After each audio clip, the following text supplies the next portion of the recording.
Hey everybody, welcome to my usual me, and welcome back to Fallout 76. Guys, we're going to do the Campfire Tales challenge, and the reason for that is because there's a good chance that if you do that, you're going to get a Possum credit, uh, like you would if you finish one of the merit badges. And so Monagard's here with me. How you doing, Monagard? I'm good. How are you? I'm doing okay. I came in and it just popped up. All right, guys. Well, the Campfire Challenge can actually be done from dusk till dawn. And it's the first person to show up. That's what's going to activate it. And I think there's a timer per server of like a little more than an hour of how often this quest can actually be activated. But it can only be done at night. But as soon as it gets dark, you can activate it all the way up until it gets dawn. So as soon as it gets dark, Campfire Tales will be active, and you need to be at Camp Adams right here on the map.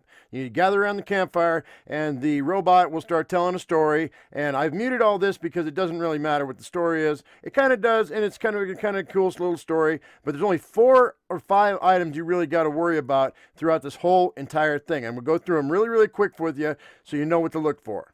All right, the scout leader is going to talk about shadows in the dark, and can you help defend against the shadows of the dark? These are actual like cardboard cutouts that show up, and you actually have to go and find them, and you have to destroy them. They're very easy to kill. They're just fake targets, so they're going to be right here. They're going to look like little shallow puppets, and there's going to be 5 of them in all, and they vary where they show up, but they look like this. And there's going to be 5 of them, and all you got to do is just hit them with with a melee weapon, or just shoot them. It's not really a big deal. They're super easy to find. They're super easy to kill, and there's only 5 of them. And there's usually a lot of people around. So I came in here to finish this quest while there was only 2 of us, so that I could get more of an interactive feel with this. So anyway, there's 3 of them. And the guy took care of another one. I think I took care of the 4th one, and so there's only 5. Another thing to remember is there's going to be bugs all the way through this whole quest, and they don't do much damage. They're kind of wimpy little bugs, mosquitoes mostly, and sometimes rad scorpions. If there's a lot of people, rad scorpions will pop up, but they're pretty easy to kill too. So just be aware that you're going to have bugs all through this. Just kill them as they come, and it'll be nice and easy for you to just keep them cleared. They're really more of a nuisance than anything else. The next collective objective for everyone to do is to either eat or drink or emote. And so everybody's going to have to either eat something, drink something, or emote. Doesn't matter what you do, but everybody's going to have to collectively do a certain number of times of one of those 3 items to finish that objective so that we can get on to the next step. So just emote the crap out of yourself until that whole bar fills up. The next objective is going to be they want you to get kindling for the fire.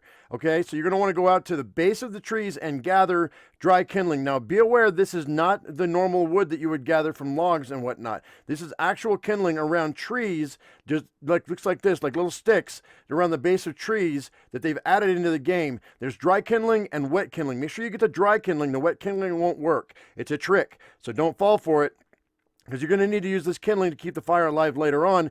If you can't kill the final boss soon enough, the fire will die. If the fire dies, you fail the quest. Don't do that, because we failed our first time around.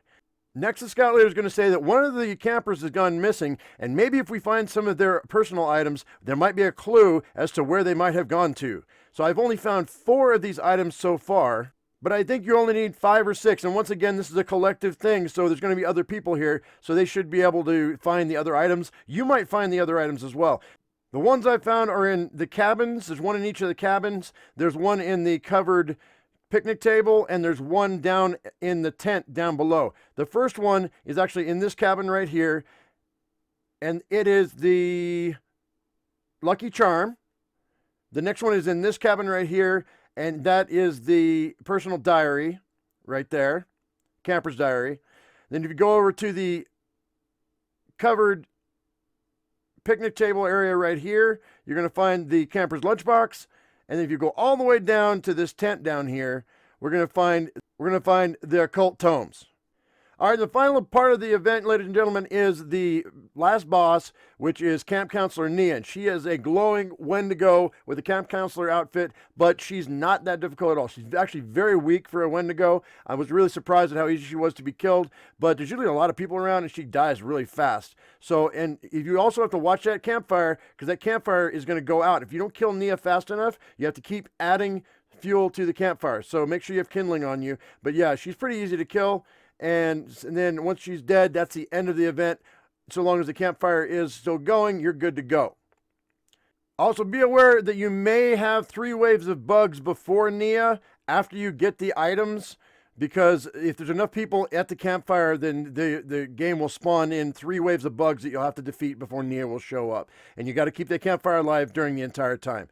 And as far as rewards go, so far we've actually come across the scout knife, we've come across the scout tent, we've come across the s'more recipe, and of course, if you don't get any of those, you might get the most coveted of all of them, and that is a Possum badge credit, which can be used at the vending machine.